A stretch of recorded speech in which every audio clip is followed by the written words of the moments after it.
uno de los capítulos más interesantes, no que relate los hechos, sino que relata la importancia de la resurrección, es el libro de Primera de Corintios, el capítulo 15. Y bueno, ustedes pueden encontrar ahí acerca de la importancia de la resurrección, ¿no? Las pruebas de la resurrección y lo que estaba causando la falta de fe en la resurrección, porque en la iglesia de Corinto se infiltró una enseñanza que decía que ya no había resurrección de los muertos, ¿no?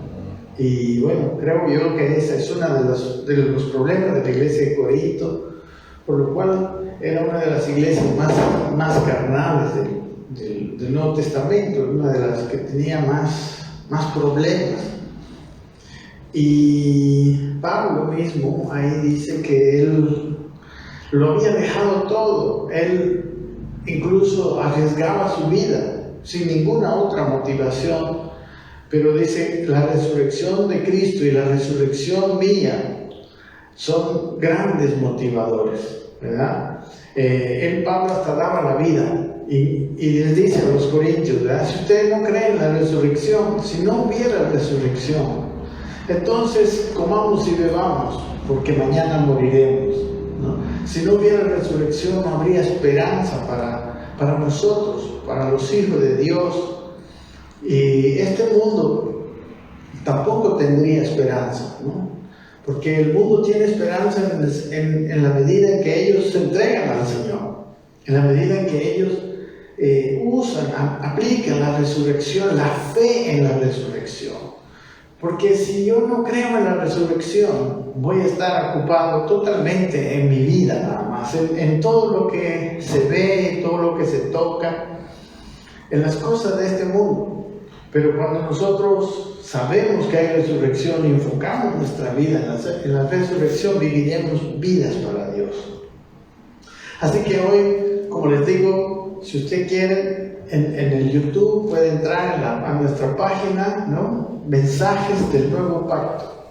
Y en Mensajes del Nuevo Pacto usted encontrará 5 horas de clases hablando de la resurrección. En el capítulo 15 de primera carta del apóstol Pablo a los Corintios, él tiene ahí 58 versículos, ¿no? 58 versículos que están hablando de la resurrección y de la importancia de las pruebas, de los testigos y de lo que afecta en la vida de una persona. Si uno cree en la resurrección, es muy diferente. No estoy en contra de ninguna práctica que se hace hoy en día, que mandar felicitaciones, mandar los huevitos de Pascua, todo ello está bien, pero la resurrección no tiene valor, su valor no radica en esas cosas, ¿no? Su valor no radica en esta fiesta que es linda, hay feriados, salimos, etc. La resurrección es poderosa, es válida cuando nosotros creemos en ella, cuando en nuestra vida hay una fe real en que nosotros un día con Cristo resucitaremos. Y bueno, si nuestra fe en la resurrección es real, como estamos viendo en esta serie que empezamos el domingo pasado acerca del reino, hoy vamos a ver cuán importante es el cambio de mentalidad, ¿no? Hemos visto el anterior domingo que en el propósito eterno de Dios, una de las cosas principales es que nosotros, la iglesia, debe mostrar a Dios, ¿no? Para ello la iglesia debe crecer, debe madurar hasta llegar a parecerse a Cristo. Y en segundo lugar, la segunda cosa que debe hacer la iglesia es representar a Dios, ¿verdad? Gran parte de la iglesia no ha entendido este propósito por tanto, se encuentra enfrascada en actividades que no colaboran con este propósito o colaboran muy poco, ¿verdad? Y existen otros propósitos que circundan a estos propósitos que muchas veces los han hecho demasiado importantes.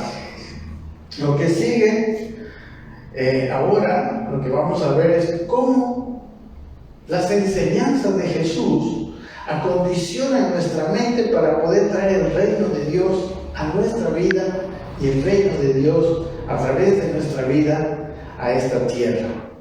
Primeramente nosotros, para que Dios tenga elementos, ¿no?, con cuerpo y alma, tenemos que ser afectados, y posteriormente nosotros que supuestamente, o sea, que vamos a llegar a ser gobernados por Dios, entonces podremos cumplir el propósito.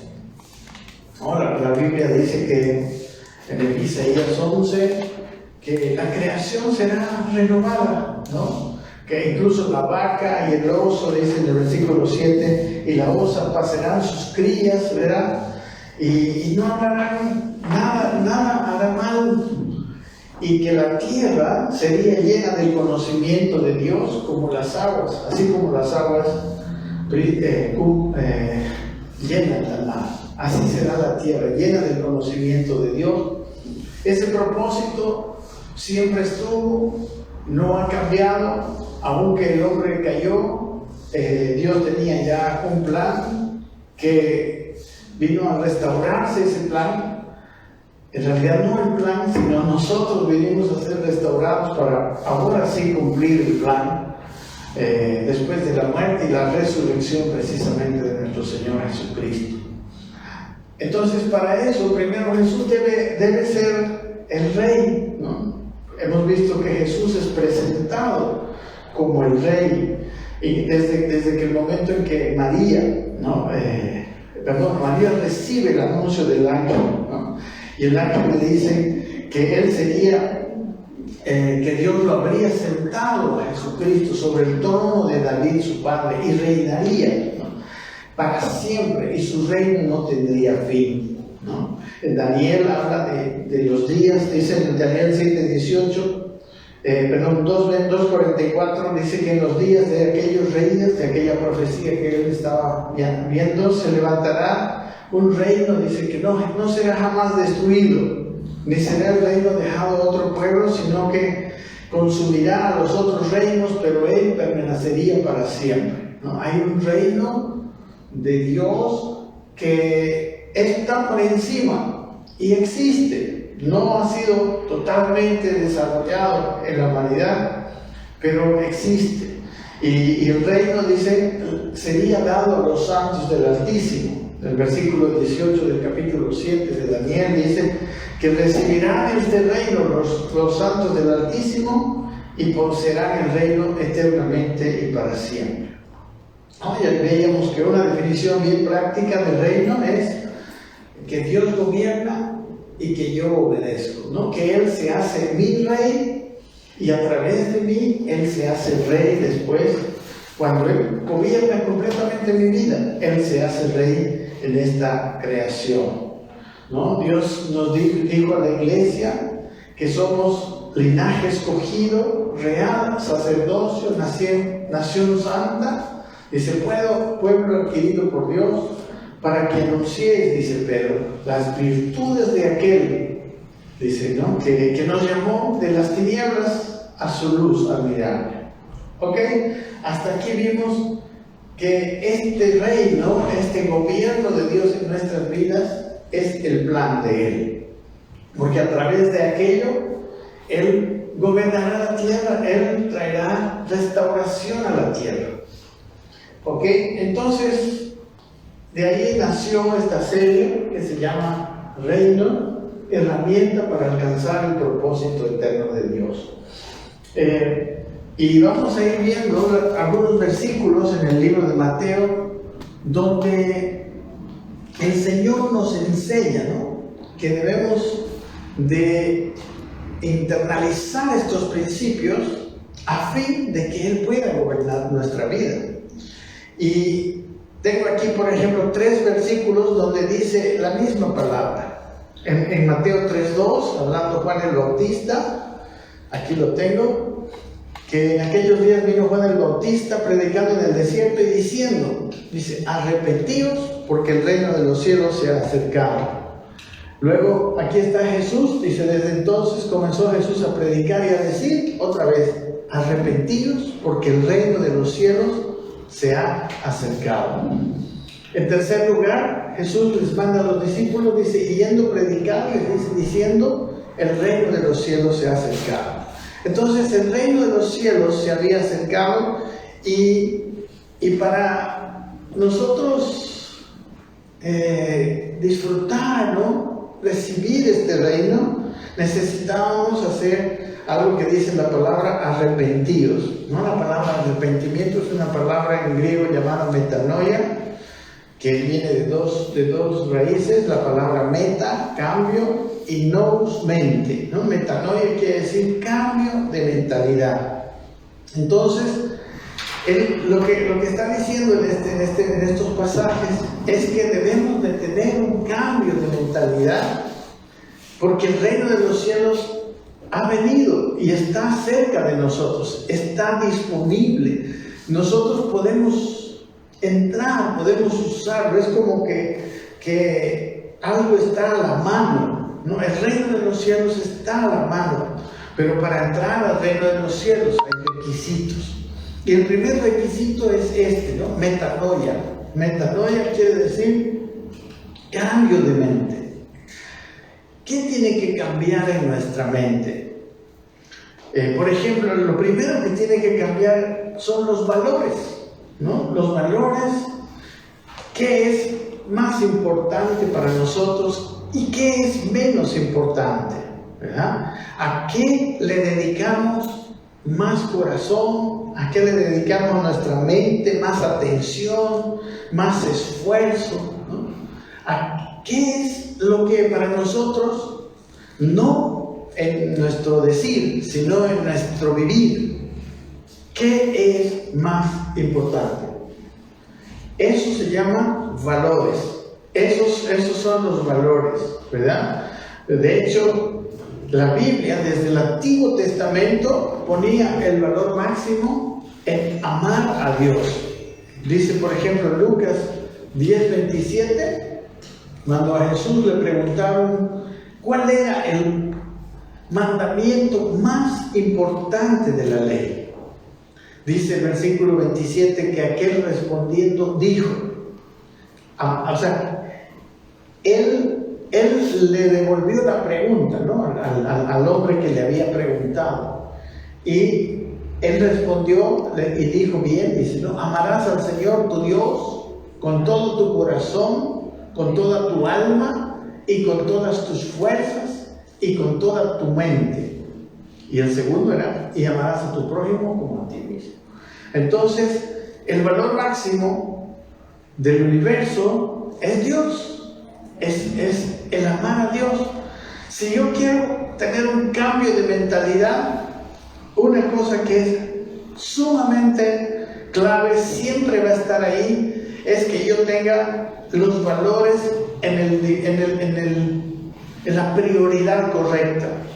Y Dios debe ser la prioridad. Amar a Dios sobre todas las cosas, con todo mi ser, es la prioridad, ¿no? En Mateo capítulo 6, versículo 24, Jesús decía en este sermón del monte que ninguno puede servir a dos señores, porque o aborrecerá al uno y amará al otro, o estimará al uno y menospreciará al otro. Y dice, no podéis servir a Dios y a las riquezas. No podemos tener dos prioridades al mismo nivel.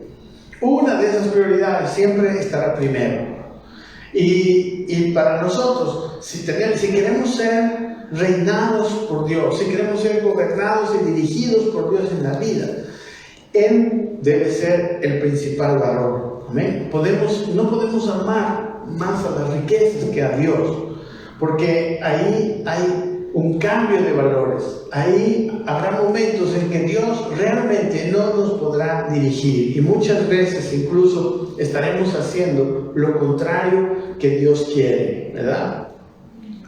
Jesús entendió esto, ¿no? Incluso habló de que Él debería ser más importante que a los que amamos, que a las personas a las que le tenemos más importancia, ¿no? En Marcos, el capítulo 8, dice que comenzó Jesús a enseñarles que le era necesario padecer el Hijo del Hombre, dice, y ser desechado por los ancianos y los principales sacerdotes y los escribas y ser muerto y resucitar después de 3 días. Él estaba diciendo a sus discípulos, yo voy a morir. Y miren, Pedro dice, esto les decía claramente, dice. Y entonces Pedro le tomó aparte y comenzó a reconvenirle y le decía, le decía que no, pero él volviéndose, dice, a reconvenirle, lo que decía Pedro es, no, que no mueras. O sea, miren que hasta Pedro ponía primero la vida de Jesús, el amor, digamos, al Jesús terrenal, que entre sí es un amor a Dios, pero es un amor donde la voluntad de Dios no está primero. Él le decía que no te maten, que no te acontezca eso. Y miren lo que Jesús le responde. Pero él dice, volviéndose y mirando a los discípulos, reprendió a Pedro diciendo, quítate delante de mí, Satanás, porque no pones la mira en las cosas de Dios, sino en las de los hombres, ¿verdad? El apóstol Pedro estaba mirando más su cariño por el Señor, ¿verdad? Pero la voluntad del Señor está por encima de nuestro cariño a cualquier persona, ¿verdad? Y es más, el verdadero amor a Dios, como vamos a ver más adelante, es hacer la voluntad de Dios. Si me amáis, guardad mis mandamientos, ¿verdad? Entonces, Pedro estaba poniendo la vista, dice, en las cosas de los hombres, antes que en las cosas de Dios. Él no había entendido prácticamente, ¿no? Entonces, la palabra Satanás en realidad es una mala traducción. En realidad, Satanás, el significado de Satanás es adversario. Y lo que le está diciendo Jesús a Pedro, le dijo, quítate delante de mí, adversario, ¿verdad? Porque él estaba oponiéndose al plan de Dios. ¿Cuál era el plan de Dios? Lo que celebramos hoy, ¿verdad? Que Jesús fuera a la cruz, muriera y resucitara. Y Pedro, el apóstol, el primer apóstol, se estaba oponiendo a eso. Miren cómo tiene que cambiar la manera de pensar de Pedro si quiere ser gobernado por Dios. ¿Sí o no? Este es un ejemplo, porque eso tiene que pasar en nosotros, ¿sí? También, si queremos ser gobernados por Dios, debemos de poner la vista en las cosas de Dios, debemos de cambiar nuestra mentalidad. Amén. El cambio de mentalidad es indispensable. No habrá otra manera de ser gobernados por Dios. Sí, como hemos visto aquí, no cambian nuestros valores, no cambia nuestro conocimiento. Miren lo que dice en Colosenses, en el capítulo 2. Pablo estaba diciendo, dice, pero quiero que sepáis cuán gran lucha sostengo por vosotros y por los que están en la Odisea, por los que nunca han visto mi rostro, para que sean consolados sus corazones, unidos en amor. ¿Y qué quería? Hasta alcanzar, dice, todas las riquezas de pleno entendimiento, a fin de conocer el misterio de Dios el Padre y de Cristo. Él quería que en su mente ellos, ¿no?, alcanzaran todas las riquezas del conocimiento, dice, de pleno entendimiento, para conocer el misterio de Dios el Padre. Amén. Y dice, y de Cristo. Y dice, en quien están escondidos todos los tesoros de la sabiduría y del conocimiento. Esto significa arrepentimiento, metanoia, cambio de mentalidad. Tenemos que conocer. Hoy en día el hombre ha aumentado su conocimiento, pero está basado en su mente, en sus investigaciones. Pero Dios dice que lo más importante es conocer los tesoros de la sabiduría y el entendimiento que están en ¿quién? Están en Cristo. Porque conociendo a Cristo, lo conocemos todo, todos los tesoros. Amén. Y dice el versículo 4, y esto lo digo para que nadie os engañe con palabras persuasivas. Hay muchas palabras persuasivas que nos quieren dirigir en otra dirección. De hecho, como les digo, el conocimiento en este tiempo es muy grande. Y la gente valora mucho el conocimiento natural. Y podemos estar nosotros dirigiéndonos hacia eso. Y no hacia el que tiene todos los tesoros y la sabiduría, de la sabiduría y del conocimiento. No es malo conocer, pero siempre tiene que haber una prioridad. ¿Qué es primero? Conocer las cosas en Cristo. Porque ahí dice, aún ustedes saben muchas cosas, les dijo, pero no las saben como las deberían saber. No le ponen la importancia que le deberían poner, porque solo Dios, hermanos, lo conoce todas esas cosas. Es orgullo saber, es orgullo pensar que los hombres un día llegaremos a tener un mejor conocimiento que Dios.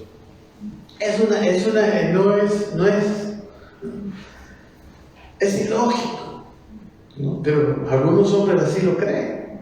Por eso necesitamos primero buscar las cosas, como dice en el capítulo 3:1, si habemos resucitado con Cristo, buscar las cosas de arriba. Dice, donde está Cristo sentado a la diestra de Dios. Las cosas celestiales son primero. Y dice, poner la mira en las cosas de arriba y no en las de la tierra. Aquí está muy claro. Pongamos nuestra mirada en las cosas de arriba. Las cosas de la tierra van a venir. Las cosas de la tierra, si conocemos a Él, vamos a conocer las cosas de la tierra. Muchos científicos, grandes científicos, fueron cristianos primero. Ellos conocieron y ellos hicieron grandes inventos. Porque conocieron al que conoce todas las cosas y pusieron la mira. La mira es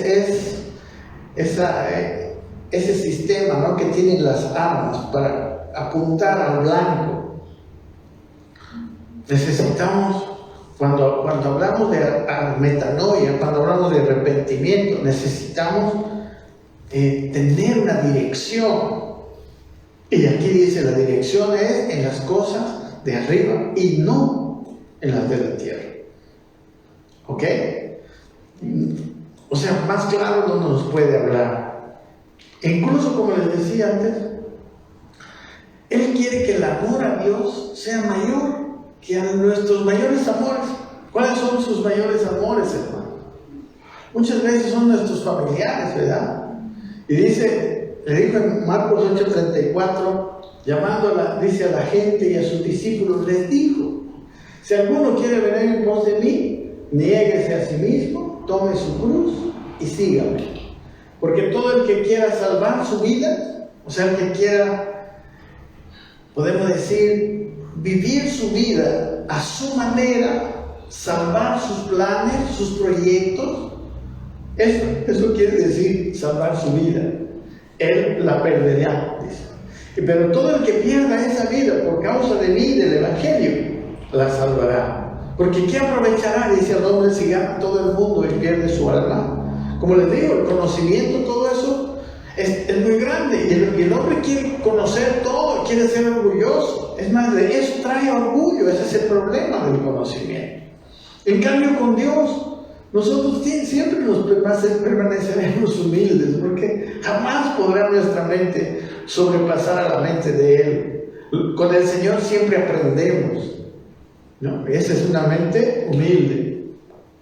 Entonces, ¿de qué además aprovechar al hombre? Ganar todo el mundo si pierde su alma. ¿Ok? Entonces tenemos que ver las cosas como Dios las ve. Nuestra misión de la vida, nuestra visión de todas las prioridades y las cosas, debe ajustarse a su visión. Miren, por ejemplo, la iglesia en la Odisea. Ellos miraban la vida de una manera y Dios miraba la vida de otra manera completamente diferente. En el Apocalipsis capítulo 3, 17, dice los de la Odisea, Jesús les dice, el ángel, ¿no?, que le estaba hablando a Juan en el Apocalipsis, le dice, porque tú dices, le dice a la iglesia, ¿no?, yo soy rico y me he enriquecido y de ninguna cosa tengo necesidad. Y no sabes, dice, que tú eres un desventurado, miserable, pobre, ciego y desnudo. Miren cómo está de opuesta la visión de Dios y la visión de los hombres de la Odisea. Según ellos eran ricos, se habían enriquecido y no tenían necesidad de nada. Y ese era el mayor problema. Y eso era lo que les hacía pobres delante de Dios, ¿no? Dios dice, no, tu visión está equivocada. Porque al final de cuentas, ¿cuál es la visión verdadera que va a prevalecer? La visión de Dios. ¿Cuál es la visión que está por encima de todo? La visión de Dios. Y él era una iglesia. Una de las 7 iglesias del Nuevo Testamento, que había desviado su visión. Por tanto, mis hermanos, es fácil que nosotros nos desviemos de visión. ¿Cuántos hermanos ponen la mira en las cosas de esta tierra y no en hacer la voluntad de Dios y no en el reino de Dios?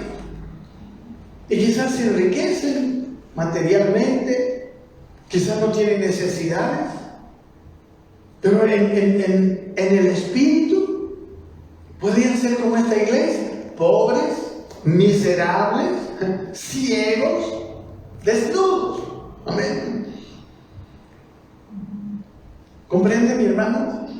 Tenemos que cambiar. Por eso Jesús decía, arrepiéntanse, porque ha llegado el reino de los cielos. Y vuelvo a decir la palabra arrepiéntanse. O ha estado mal traducido, o el concepto a veces que nosotros tenemos de arrepentirnos está mal. Pero la cuestión es que la palabra quiere decir cambien su mentalidad. En este momento estamos viendo que debemos cambiar nuestros valores, que debemos cambiar nuestras prioridades. Porque el reino de los cielos está cerca, está a nuestra mano ahora. ¿Ok? Entonces, no solamente deben cambiar nuestros valores, debe cambiar nuestra propia manera de ver las cosas. ¿Saben, hermanos? Nosotros somos personas que tenemos una mente lógica, tenemos nuestros propios pensamientos, pero la mente que Dios quiere que desarrollemos es una dimensión más todavía. Él quiere que conozcamos, que tengamos una mente espiritual, que conozcamos las cosas espirituales. La revelación de Dios revela nuestras percepciones, hermano, ahora que estamos en Cristo. No solamente son las que recibimos por nuestros sentidos, por nuestros ojos, nuestros oídos, la enseñanza, sino por nuestro espíritu, los sentidos de nuestro espíritu.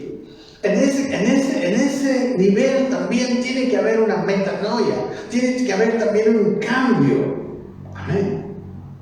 Y aún Jesús, hay muchos ejemplos.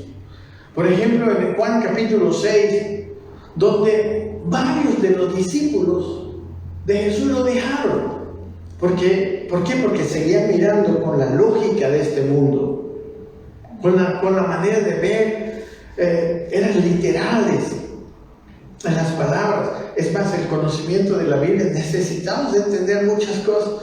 Miren, Juan 6:60 dice que estaba hablando Jesús y hablando sus palabras.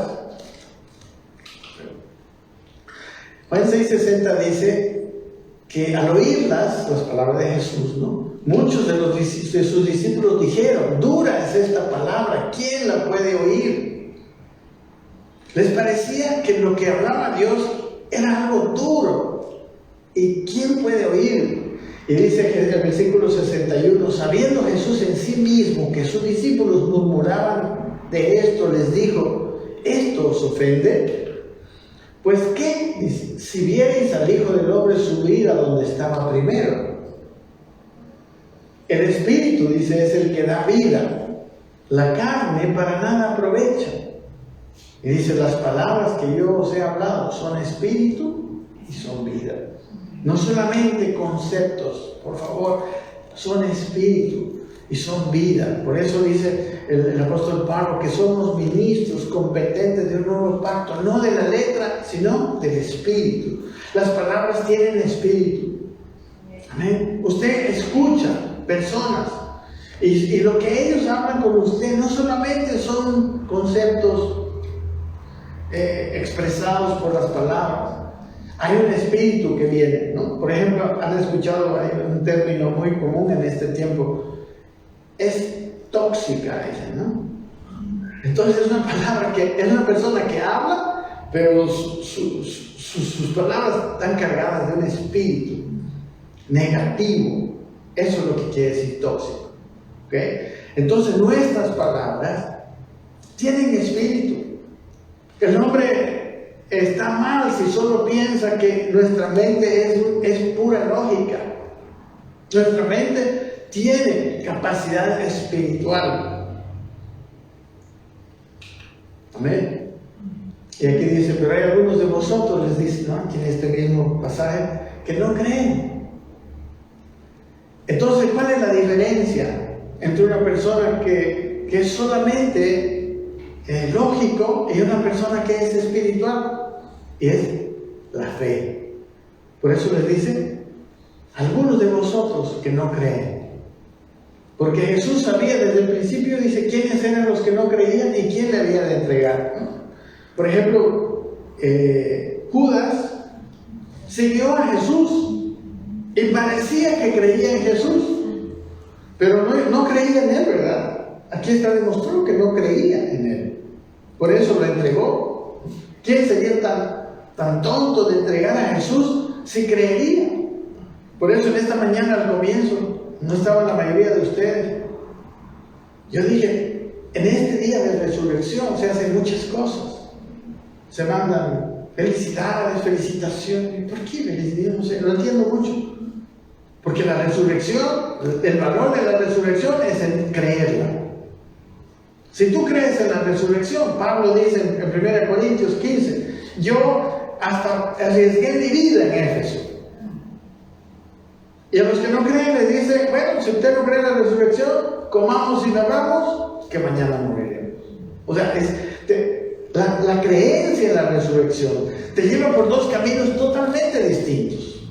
Te lleva, si tú hoy, la resurrección es una realidad para ti y sabes que vas a resucitar una vida eterna, entonces el reino de Dios, el gobierno de Dios en tu vida será una prioridad.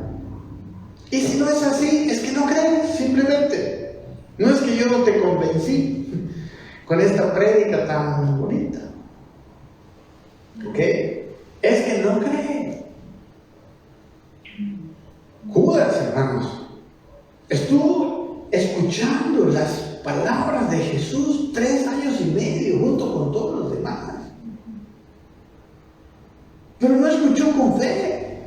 Es lo mismo que le dice el autor a los hebreos, les dice a los hebreos. Todos han pasado por el mar, todos pasaron por el mar en seco, todos han escuchado la palabra de Dios en el monte Sinaí, pero no han entrado a la tierra prometida, la mayoría, porque no han oído con fe. ¿Ok? O sea, nuestro conocimiento de hoy, el nuevo conocimiento que Dios quiere que tengamos, por eso la metanoia, ese nuevo conocimiento es espiritual.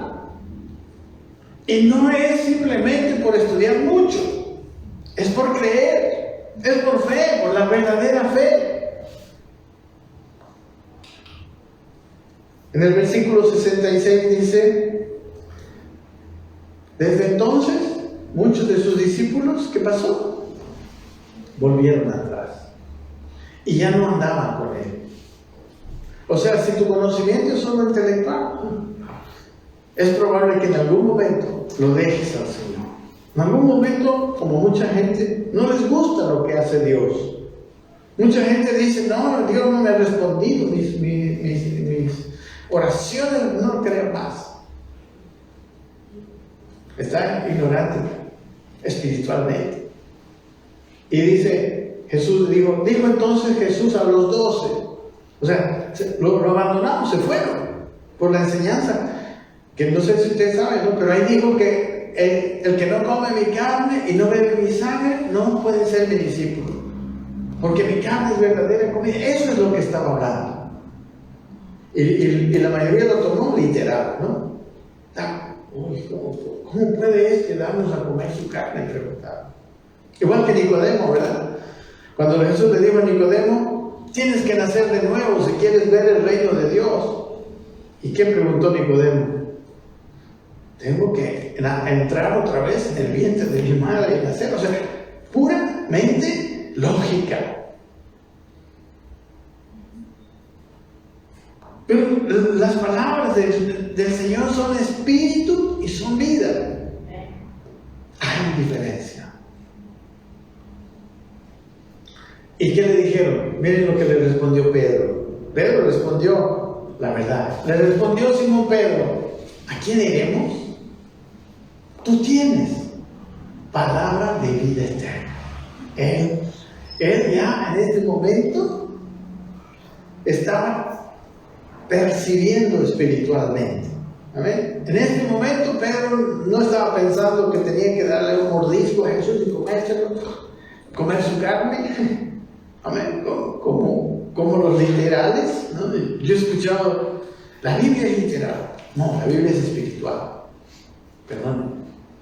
Claro, sus enseñanzas tenemos que, o sea, no es alegórica, no es entender lo que quieras de la Biblia, no es así, ¿verdad? Tiene significado sus palabras, pero tenemos que darle el espíritu de las palabras, incluso en la ley. Si usted ha estudiado derecho o es un juez, hay lo que se llama el espíritu de la ley, ¿no? Todas las leyes vienen dentro de un contexto, son para ciertas cosas.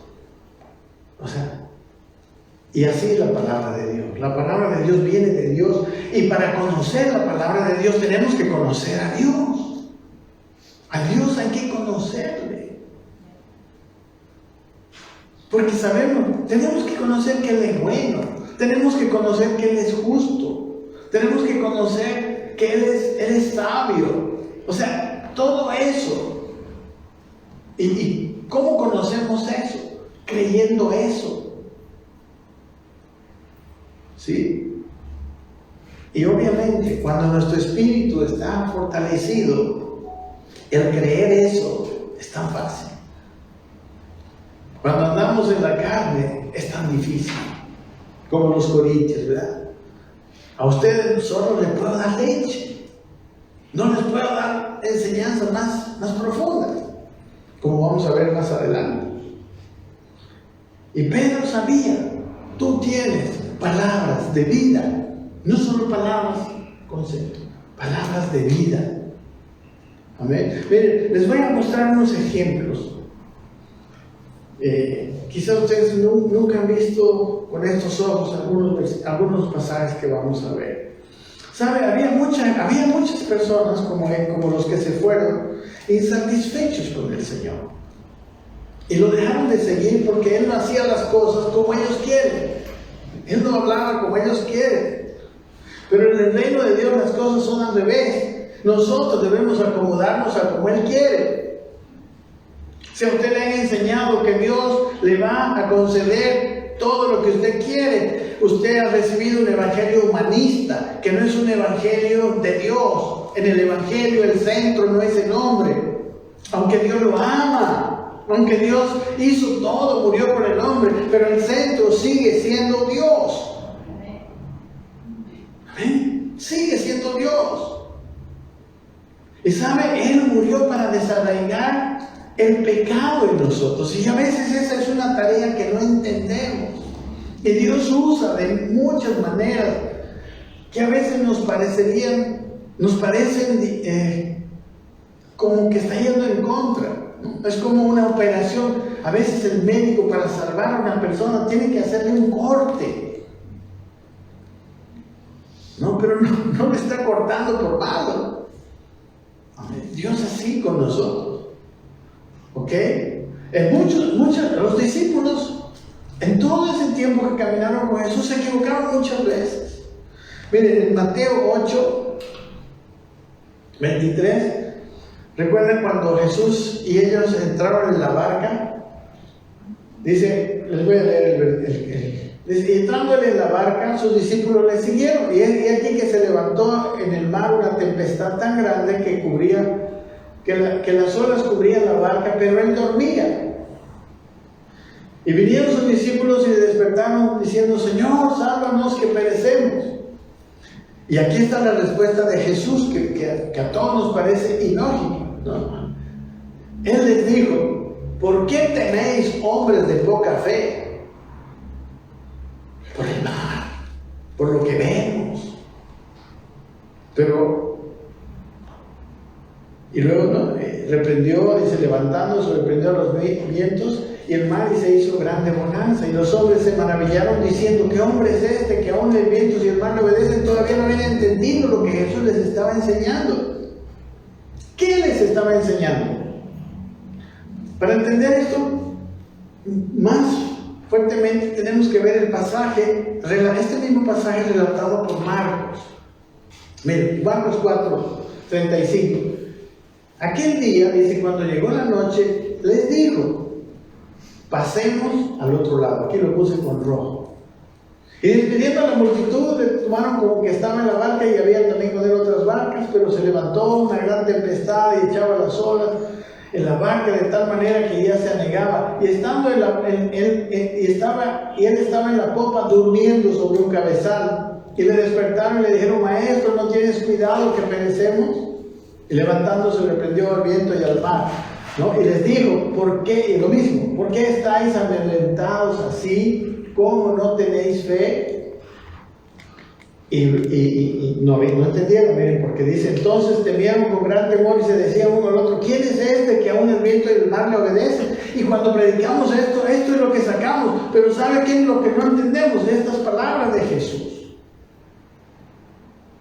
¿Por qué no tendrían que estar amedrentados? Porque Jesús le había dicho: pasemos al otro lado. Y cuando Jesús dijo: vamos a ir al otro lado, es que iban a llegar al otro lado. Y ellos, en vez de creer la palabra de Jesús, creyeron a las olas, como hacemos muchas veces nosotros.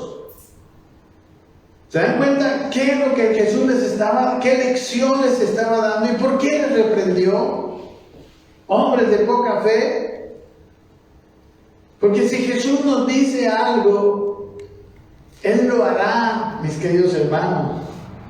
Aunque se levanten las olas, aunque el mar pase lo que pase, eso es caminar una vida de fe.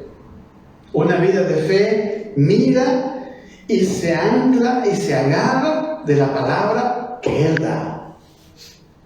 Si Dios habló, no mentirá, será. Amén. Por eso, porque ya habían pasado ¿cuánto tiempo con Jesús? Y no estaban creyendo su palabra. Hasta la más mínima palabra que Jesús dice es la verdad. Y ellos saben, ¿no?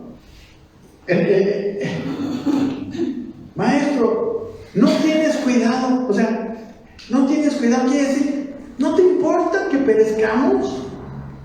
Le están incluso reprendiendo. Le están incluso diciendo que a él no le importaba. Le están acusando de insensibilidad. El otro durmiendo, Jesús.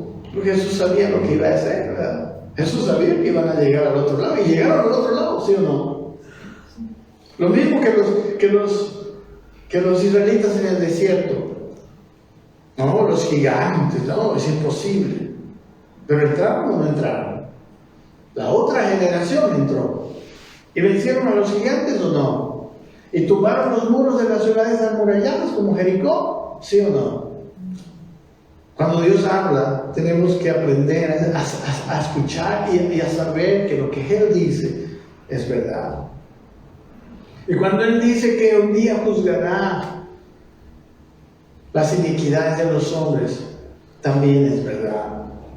Y puede ser que hoy en día muchos de ellos estén disfrutando de toda la comodidad y que todo el mundo hasta son envidiados los malvados.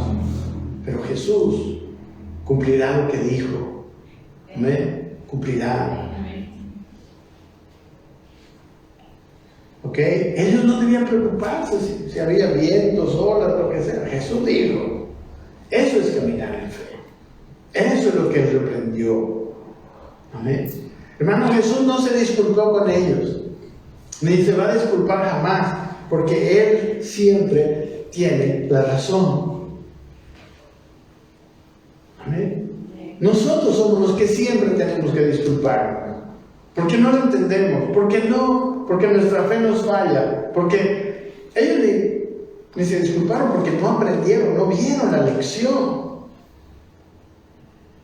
Amén. Mientras más Dios nos lleva a ver las cosas espirituales, más, hermanos, nosotros nos tenemos que disculpar, más tenemos que ver cómo nuestros deseos, nuestros planes son tan lejanos a Dios.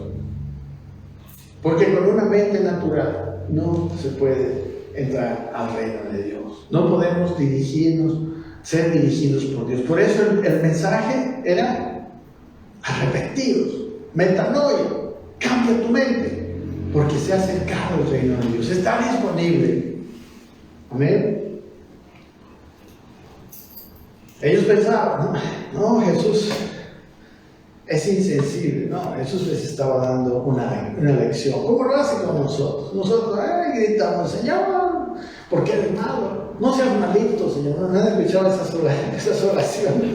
Señor, no seas malo, ya pues, por favor. Nunca es malo Jesús. La Biblia dice que Dios es bueno. Y siempre es bueno. Aunque permita lo que permita. Bueno, y a veces nosotros le echamos la culpa a Dios de algo que nosotros tenemos la culpa, ¿no? Miren, otro ejemplo. Una mujer que tenía flujo de sangre. Perdón. Aquí en el siguiente capítulo, Marcos 5, ¿no? Cuando Jesús, recuerden que lo llamaron porque la hija de uno de los principales de la sinagoga estaba a punto de morir, que después murió y resucitó, pero en el camino, dice, luego conociendo a Jesús, dice, hubo una mujer que tenía flujo de sangre, conocen la historia, y tocó el manto de Jesús y se sanó. Aquí está, capítulo 5, versículo 30. No quiero leer toda la historia porque es mucho tiempo. Dice, luego Jesús, conociendo en sí mismo que el poder había salido de él, volviéndose a la multitud, dijo, ¿quién ha tocado mis vestidos? Y sus discípulos le dijeron, ¿ves que la multitud aprieta y dice, ¿quién me ha tocado? ¿Se dan cuenta cómo era la mente de ellos y cómo tiene que ser cómo debía ser la mente de ellos? Pero ¿cómo tiene que ser nuestra mente? Por eso estamos hablando. Nuestra mente tiene que cambiar ese nivel. Jesús no estaba diciendo, ¿quién me ha apretujado? Jesús estaba diciendo, ¿quién? ¿Dónde? Él conoció que había salido poder de él. Ellos en tono de reproche le dijeron, ¿no? Señor,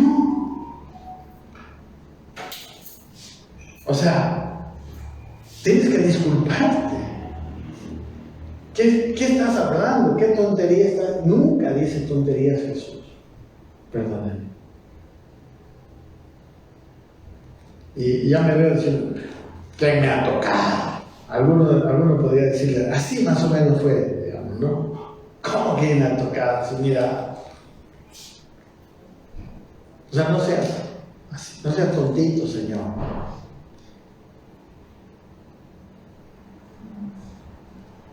Nosotros vemos las cosas exteriormente. Y claro, exteriormente el Señor realmente parecía estar equivocado, pero en realidad, ¿quiénes eran los que estaban errados? Ellos.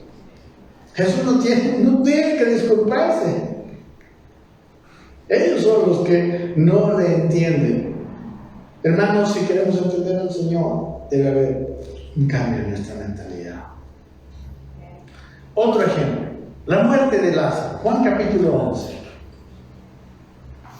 ¿Recuerdan cómo es la historia?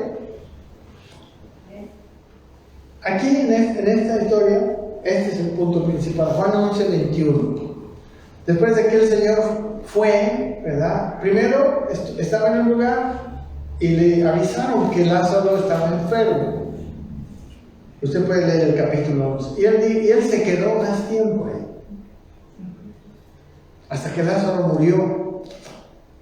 Y después de que murió, recién fue. Por lo menos son los 4 días, ¿verdad?, de que estuvo enterrado Lázaro. Porque estuvo enterrado 4 días. Hasta olía. Pero cuando él llegó, aquí está Marta. Dice, Marta le dijo al Señor, a Jesús, dice, Señor, si hubieras estado aquí, mi hermano no habría muerto. Es como que ella le estaba culpando al Señor, ¿verdad? Si hubieras estado aquí, ¿por qué no viniste pronto, ¿verdad? Ahora, porque tú te has tardado tanto, se murió mi hermano. Ahí expresa el descontento de Marta. Pero en realidad, hermanos, no vemos a Jesús diciendo, ay, perdóname, hermano. ¿No? Estaba muy ocupado, como hacemos nosotros a veces. No, él no se disculpó nada. Amén. Y nunca se puede, Dios no se puede disculpar. Nunca habla mal, nunca. En todo es correcto. Él se quedó deliberadamente. Y eso lo dice. No sé si está aquí. Sí, miren, en Juan 11, los versículos anteriores, 5 y 6, dice: y amaba a Jesús a Marta y a su hermano y a Lázaro. Cuando yo, pues, que estaba enfermo, dice, se quedó 2 días más en el lugar donde estaba. Bueno, si nosotros no sabíamos lo que Dios quería hacer, o si Jesús no hubiera sabido lo que el Padre quería hacer, no se hubiera quedado, hubiera ido corriendo, ¿verdad? Pero él tenía otra percepción.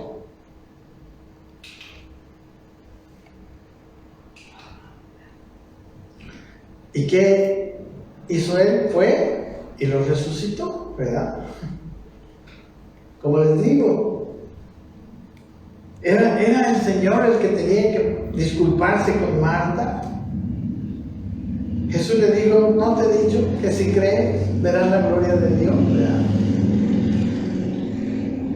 Y él, manso, pero humilde, nunca ni siquiera le dijo sus enseñanzas. O sea, tenemos que tener un ojo muy sensible al estudiar las Escrituras, hermano. Porque hay cosas que están ahí y Jesús no las saca así, a luz así fuertemente. Amén. ¿Acaso no es más glorioso que un hombre después de 4 días resucite que no sane cuando estaba enfermo? ¿Y qué es lo que Dios quería hacer? Era resucitarlo después de 4 días. No hay otro ejemplo, es un ejemplo sin precedentes en la Biblia. Pero claro, Marta no entendió. ¿Ok? El Señor siempre dice la verdad. El Señor siempre tiene la intención verdadera. El Señor sabe qué es mejor, aunque momentáneamente, ¿no? Yo me pongo en el lugar de Marta y claro, yo hubiera dicho lo mismo seguramente. Usted y yo hubiéramos dicho lo mismo. Pero eso es también pensar que dice que Jesús amaba a Lázaro, a Marta.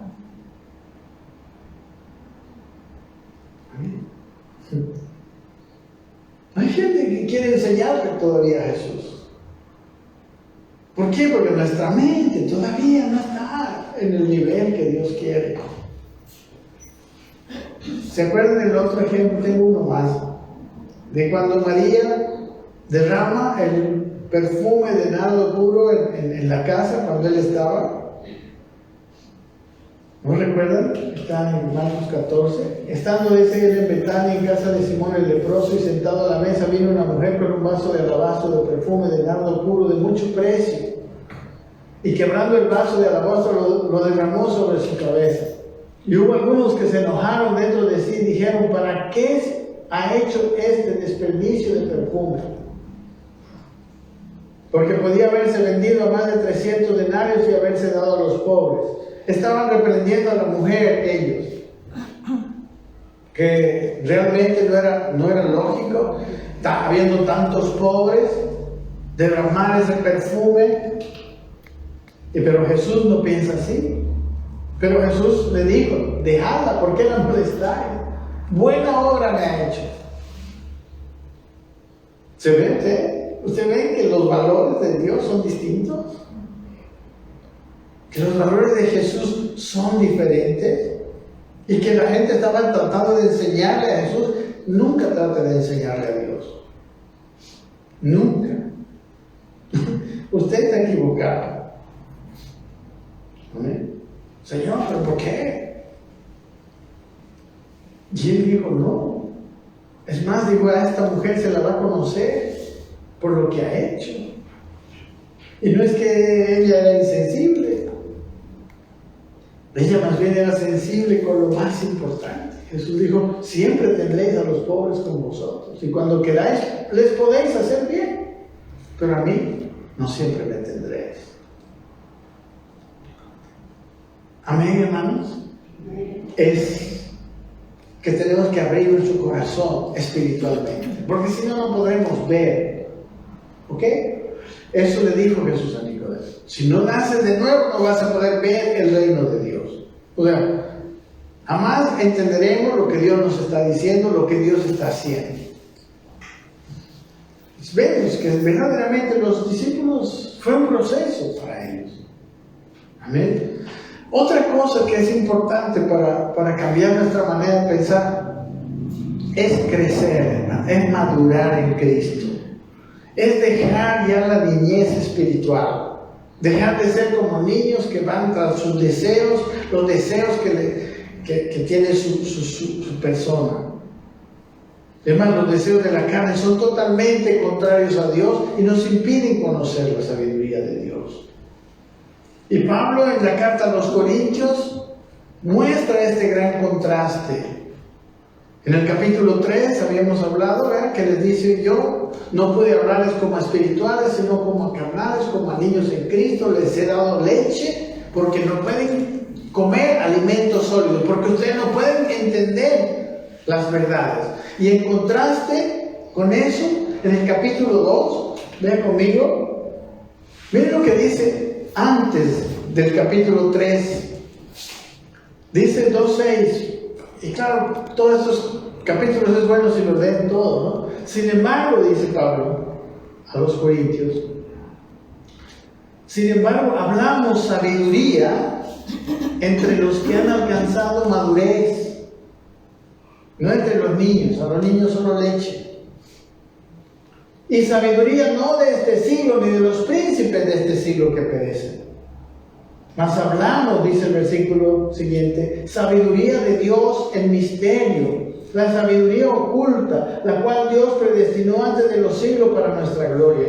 Hay una sabiduría, hermanos, que no está disponible a la mente humana, carnal. Está en misterio para ellos.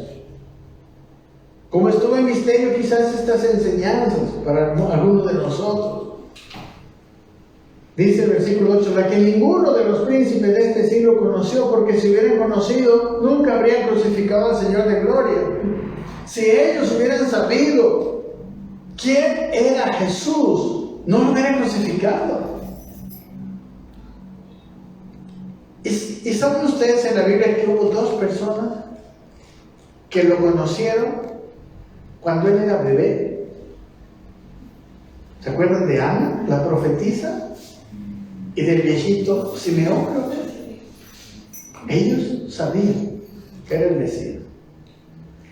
Y los grandes fariseos y demás intelectuales de aquel tiempo, viendo los milagros que hacían, viendo las señales, no creyeron y le crucificaron. O sea, nuestra mentalidad debe ser espiritual.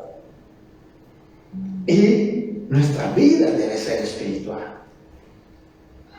Dice que los que han crecido en Cristo, dice el versículo 9, antes bien como está escrito, cosas que ojo no vio, ni oído vio, ni han subido en corazón de hombre, son los que Dios ha preparado para los que le aman. ¿Recuerdan cuál era la prioridad? Amar a Dios. Los que le hacen caso, los que le obedecen, los que ponen a Él en primer lugar y le aman.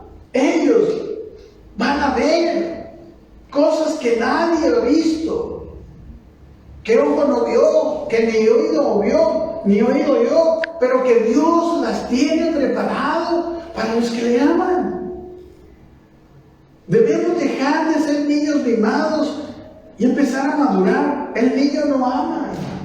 El niño no sabe lo que es amar. El niño sabe lo que es ser amado. Pero el niño no ama. Y dice el versículo 10, el siguiente. Pero Dios nos la reveló a nosotros por el Espíritu.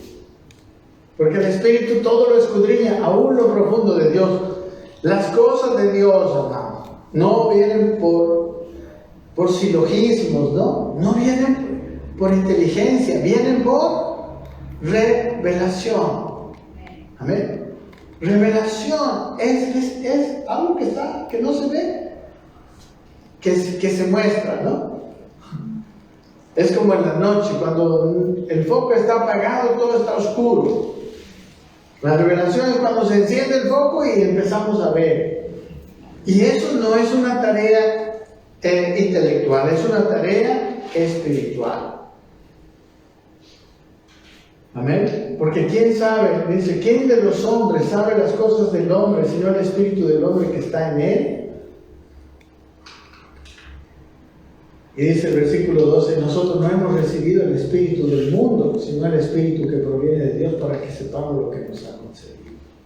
Lo cual también hablamos, no con palabras enseñadas por sabiduría humana, sino las que enseña el Espíritu, acomodando lo espiritual a lo espiritual. Es necesario crecer, madurar, ser espirituales y no niños. Amén.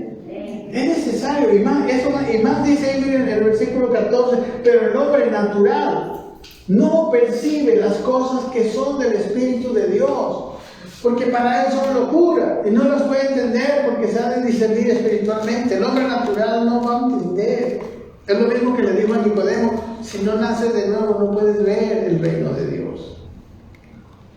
Por eso a veces, hermano, es tan difícil tomar una decisión cuando hay gente que no entiende.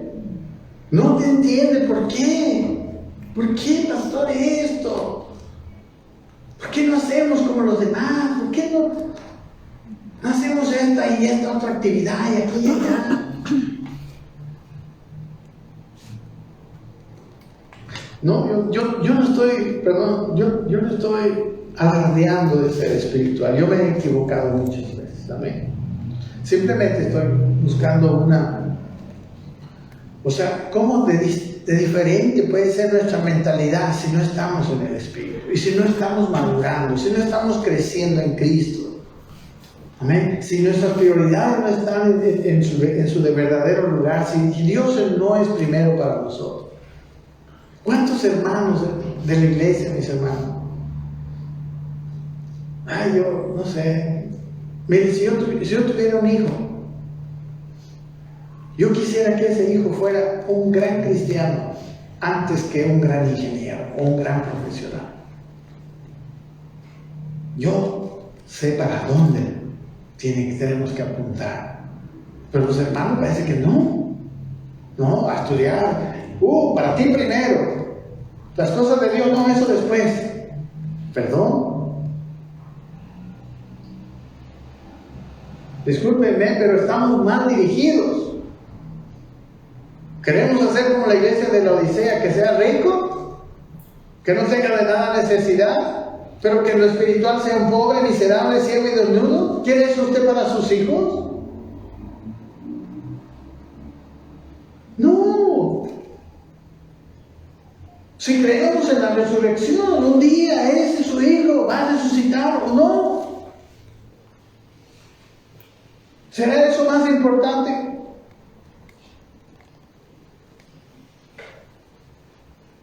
Amén. Versículo 6 decía: sin embargo, hablamos sabiduría entre los que han alcanzado madurez. Amén. Debe haber madurez. Es otro requisito para una transformación de nuestra mentalidad. Debe ir cambiando. Nadie, ni los discípulos, hermanos, cambiaron de la noche a la mañana, ¿verdad? Ustedes ven qué tantas fallas, críticas al Señor, todo, hasta se hizo decir Satanás, el apóstol Pedro. Aprendemos, pero hay que aprender, ¿verdad? Y hay que caminar según lo aprendido, pues, en la vida. Y por último, porque estamos viendo esta expresión, ¿no? Arrepentidos porque el reino de los cielos se ha acercado. Y se ha acercado, ¿por qué se ha acercado recién? ¿Por qué se había acercado recién con Jesús? Porque, hermanos, al reino de Dios, como le dijo a Nicodemo, no se puede entrar si no se nace de nuevo. Amén. Y otra de las bendiciones de la resurrección, de la muerte y resurrección del Señor, es que podemos nacer de nuevo. Estoy hablando del Espíritu, ¿no? El que nuestro cuerpo sea transformado, y eso es otra cosa. Pero debemos nacer del Espíritu.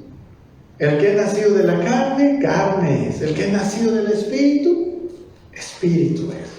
Tenemos que asumir esa identidad de seres espirituales. Tenemos que dejar atrás ya que... Amén. Porque los corintios, hermano, nacieron de nuevo, pero no podían entender.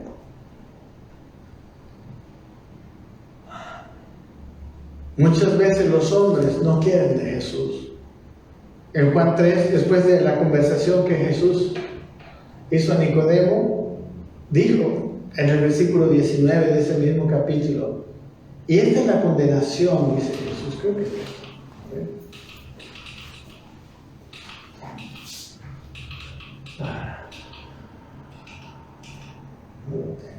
Aquí está. Y esta es la condenación.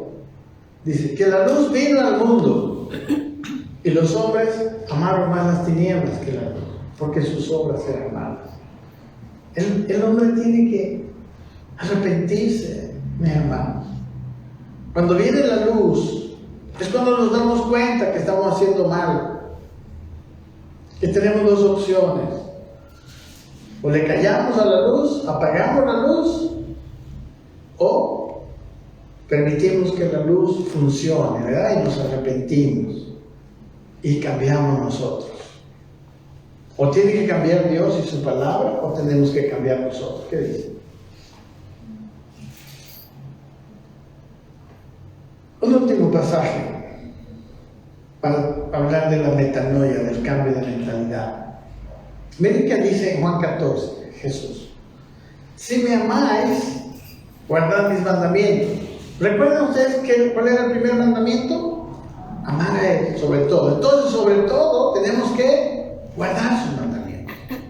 ¿Y qué pasará? Aquí está más o menos la progresión de lo que pasa con los que le aman. Si me amáis, guardad mis mandamientos. ¿Y qué va a hacer Él? Y yo rogaré al Padre y os dará otro consolador que estará con vosotros para siempre. ¿Quién era Él? El Espíritu de verdad, el cual el mundo no puede recibir porque no le ve ni le conoce, pero vosotros le conocéis porque mora con vosotros y estará en vosotros.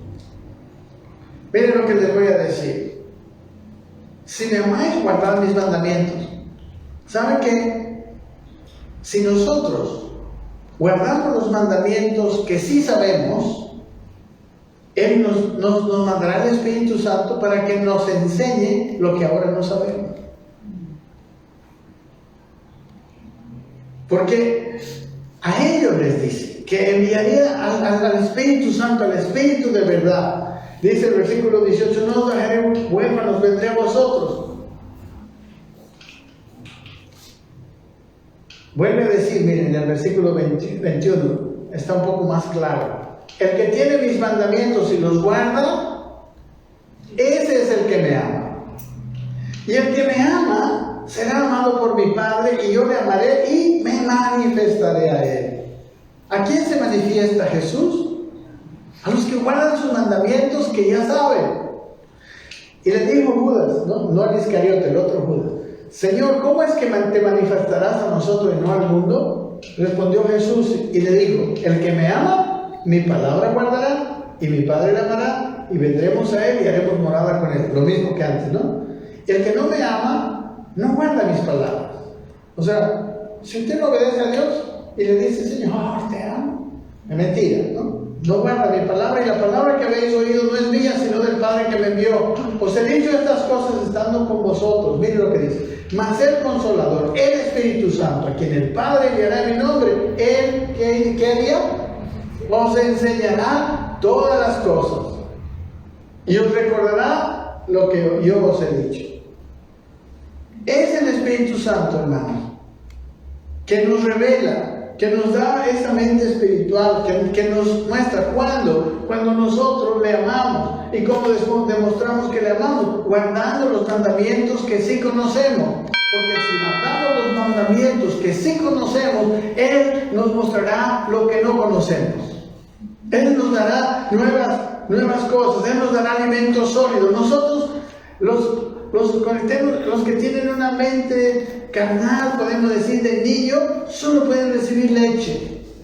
Pero los que maduran, los que crecen y llegan a amar al Señor, y llegan a vivir para el Señor, ellos tendrán capacidad para asimilar el alimento sólido, para recibir la revelación de Dios, para entender las cosas que ojo no vio, ¿verdad? Ni oído oyó, ni han subido en el corazón de hombre, que Dios ha preparado para los que le aman. Es para ellos, no es para los que no le aman. Algunos quieren entender muchas cosas, pero no le aman. Por eso, el cambio de mente no es una cuestión de estudio, es una cuestión de manera de vivir, es una cuestión de corazón.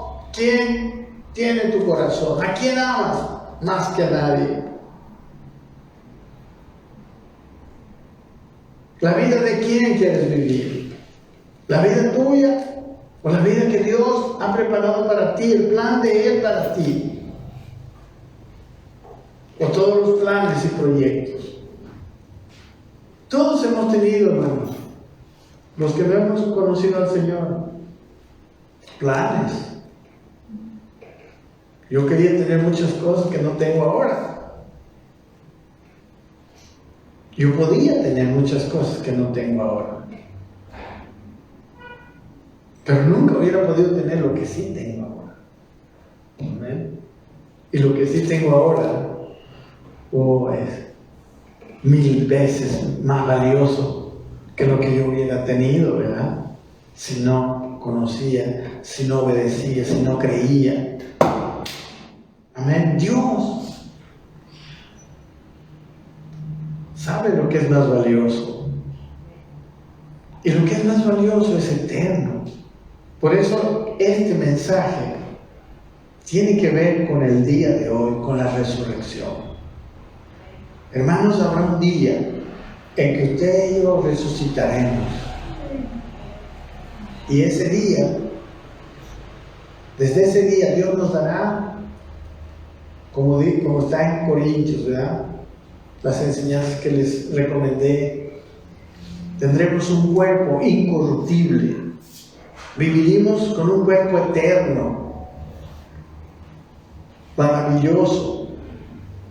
En esa enseñanza analizamos las características que tenía el cuerpo del Señor Jesucristo cuando resucitó, que serán las mismas que tendremos. Amén. Y claro, como todo, para esto necesitamos creer. Esa es la clave. A Jesús le preguntaron: Señor, ¿qué haremos para hacer la obra de Dios? Y él respondió lo siguiente: esta es la obra de Dios, dijo, que creáis en el Hijo de Dios. Amén.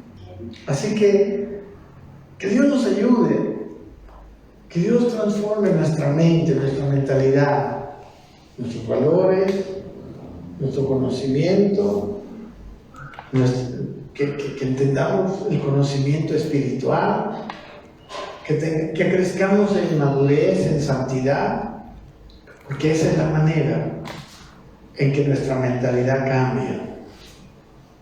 Amén. Padre, yo te quiero pedir ayuda, Señor, porque ninguno de nosotros, ni yo, Señor, con todo el estudio de tu palabra y todo eso, puede entender. Y te pido que nos ayudes a vivir, a que nuestra mente sea transformada, nos ayudes a tener una metanoia, un cambio de mentalidad, mirar las cosas como tú la ves. Quiero ver la vida con tus ojos, Señor. Quiero valorar las cosas de esta vida con tus valores, Señor. Yo quiero, Señor, poner en primer lugar lo primero. Ayúdame a mis hermanos y ayúdame a mí. Ayúdanos a todos nosotros, porque queremos entrar al reino de los cielos. Queremos ser guiados por ti. Queremos que tú nos ayudes, Señor. Yo sé que tú lo quieres hacer. Y en esta mañana yo te digo, aquí está mi vida. Haz lo que tengas que hacer, Señor. Yo quiero que tú hagas lo que tienes que hacer. Yo no quiero que hagas lo que yo quiero. Yo quiero que hagas lo que tú quieres, porque siempre estoy seguro que es mejor. Perdona cuando muchas veces he pensado que lo que tú hacías no era lo mejor. Perdona. Y me arrepiento y te doy muchas gracias, porque así lo has hecho, porque lo has hecho por amor, verdadero amor. Gracias, Señor. En el nombre de Jesús. Amén. Amén. Bien, el Señor nos bendiga, mis hermanos. Vamos a seguir hablando. Precisamente lo que sigue de aquí son cosas que vamos a tener que cambiar de nuestra mentalidad. Por ejemplo, no sé, las parábolas. Usted va a ver cuántas cosas el Señor Jesucristo nos va a enseñar en este estudio, que tienen que cambiar. Si somos orgullosos, usted va a ver que Jesús dice que los niños son los que reciben la revelación. Varias cosas así, Él nos va a enseñar. La primera bienaventuranza. Bienaventurados los pobres en espíritu. ¿Qué es ser un pobre en espíritu? ¿Usted quiere ser bienaventurado? Y dice: los pobres en espíritu entrarán al reino de los cielos. Vamos a tener que preguntarle y que pedirle que nos haga pobres en espíritu.